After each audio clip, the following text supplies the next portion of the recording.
hello, tere, and sio. Sio means hello in Hungarian, and today we are presenting Hungarian film in our most precious and predictable and very uneasy competition, which is called Rebels with a Cause. And of course, we are bringing to Tallinn rebels from all around the world. And Ádám Császi from Hungary, he is certainly a rebel. He needs our full support, and he brought us his second feature film, 3,000 Numbered Pieces. Edmond is one of the principal actors. You will see him on screen, and we will talk more. But Ádám, how would you introduce your second film to someone who doesn't know anything? I would introduce it that it's the film that if you go to see and you're a white person, you're not a person of color, then you will be ashamed of yourself all through the film, okay? So if you go to see it as a white person, you will be ashamed of yourself, because it's about white guilt. It's about how white people want to help persons of color and how it just perpetuates the same racism all the time, how it doesn't solve anything. Yeah, I totally agree. It's a very brave film, very timely and necessary, especially in today. And I know what you started to prepare for this film by practicing with your actors, and you staged a play, right?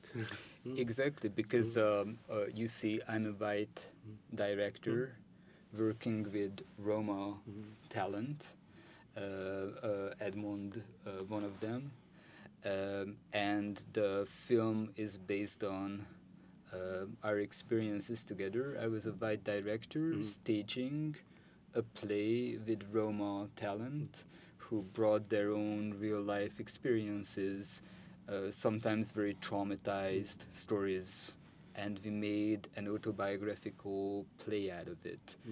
And the film is about a white director rehearsing a play with Roma talent, bringing traumatized stories to the biggest theater in Berlin, and the director is selling it cheap. He's exploiting these people. He thinks he's doing good. He thinks he's the good guy, but he's doing it for the publicity. He's exploiting these people. And the story of the film shows how the rehearsal process turns into this surrealistic journey into white guilt and systemic racism, where you lose, where you're lost between fiction and reality, between the theater piece that they're rehearsing and the film itself. It uses a lot of displacement techniques, meta techniques to confront the audience of the depth of this problem. And I was in the same situation with them. And I hope I wasn't as racist as the director in the film, and I hope I wasn't unwittingly so racist. But I was very much in the same situation where I had to ask myself the question, am I the good guy here? Am I doing good? How am I tackling this? Why am I doing it? How am I to them? What am I to them? But I think Edmond can say a lot about this, because he is the person who went through the experience with me. So I tried to not do what the director does in the film. Yeah, that was truly emotional. I hope and that's a moment to involve Edmond. Definitely. And please, do you remember when you joined Adam for rehearsals? How many years ago? It's about 4 or 5 years ago when we met, and I love Adam. I love what we can do each other or together. I love to shoot with them. I love to shoot the stuff what we can do in the film or in the movie. The hard part for me is that to leave that situation, that not exactly type the situation, but the leave the situation one more time. You know, I experienced so much traumatized situations in my life, and if I live one more time these situations, it can be hard to live another time. But and I wonder also, did you had any acting experiences before you joined Adam's crew? Or? Yeah. I had some experiences because I studied some acting skills and something like that, but it's only in Hungarian. So yeah. And of course I must ask this, how much of your personal life is in your character? I'm a totally not the same person. So I'm a positive guy, you know. And my character is a kind of a deep person who try to I don't know how to say it in English. Yeah, so he's a bit of a depressive character. But Adam allowed you to improvise or to add something what was not written or not told, just to add details what you wanted or felt you want to do. It's not. We don't want to spoil films here in the studio, of course, but one thing anyway, it's not a secret, but it's a fun fact of your film, Adam.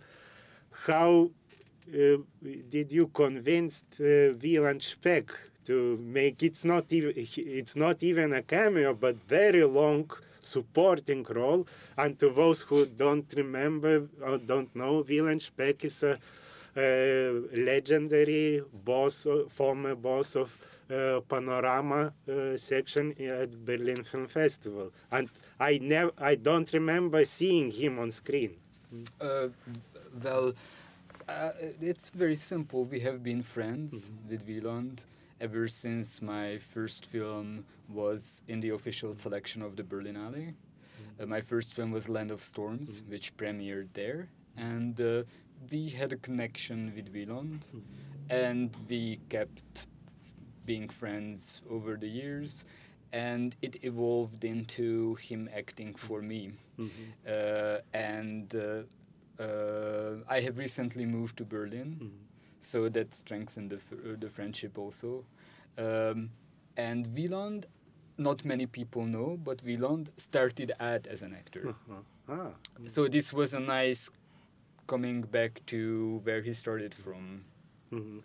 Yeah, and let's wrap our conversation with a bit of technical details.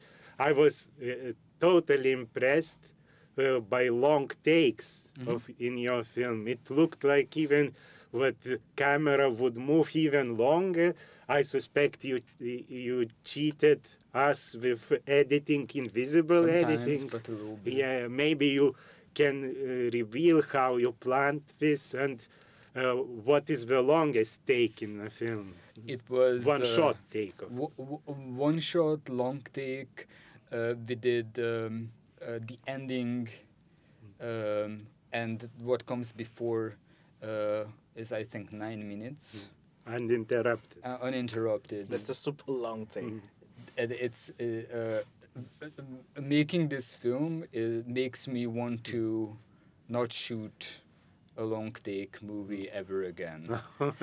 I can tell you that, because it's technically setting up most of okay, I'll start again.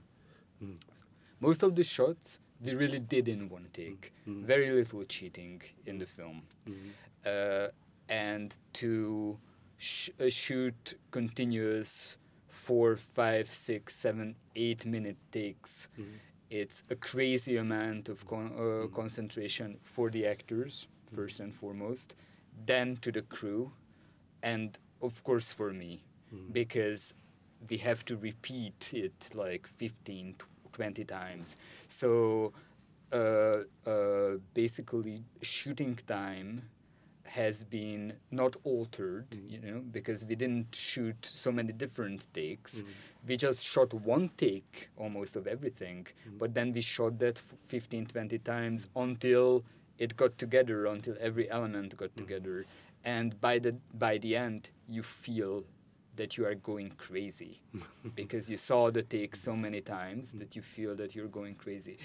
But this visual style was necessary because the narrative is split up to 5 people, 5 very different stories, very different settings, very different people, very different characters.